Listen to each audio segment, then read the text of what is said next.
হে নমস্কার বন্ধুরা, আপনারা কেমন আছেন? ফিরলাম আরেকটি নতুন ব্লগে।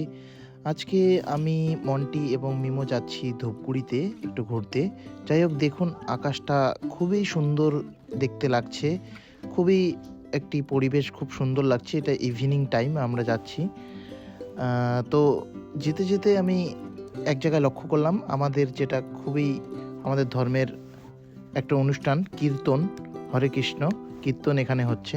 তো এখানে অনেকক্ষণ মোটামুটি কীর্তন দেখলাম। তারপরে এখানে কীর্তন দেখার পর তারপরে আমাদের যে গন্তব্য সেই উদ্দেশ্যে রওনা দিলাম। কীর্তন খুব ভালো লেগেছিল, যে যতক্ষণ দেখেছিলাম খুব সুন্দর কীর্তন হয় আমাদের এদিকে। কেউ যদি দেখতে চান অবশ্যই আসবেন, কীর্তন দেখবেন। মাঝে মাঝেই আমরা লক্ষ্য করতে পারি আশেপাশে আমাদের প্রায় দিনেই কীর্তন আমরা দেখে থাকি।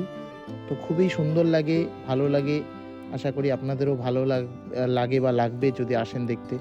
তো তারপর আমরা আসলাম একটি ধূপগুড়ি হাই স্কুলের মাঠ। এখানে একটু হাঁটাহাঁটি করছি। অনেকজনেই এখানে দেখি আমি রেগুলার, সবাই অনেকজনেই হাঁটাচলা করে।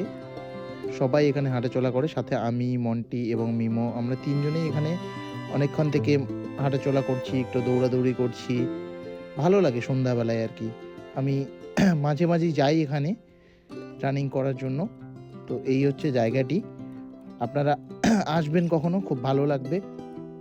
এবং সেই রানিং করার পর বা হাঁটাহাঁটি অনেকক্ষণ করার পর, আধা ঘন্টা মতো আমরা হাঁটাহাঁটি করার পর বাড়ির উদ্দেশ্যে যখন রওনা দিই, আপনাদের কিছু একটা আমি জিনিস দেখাবো।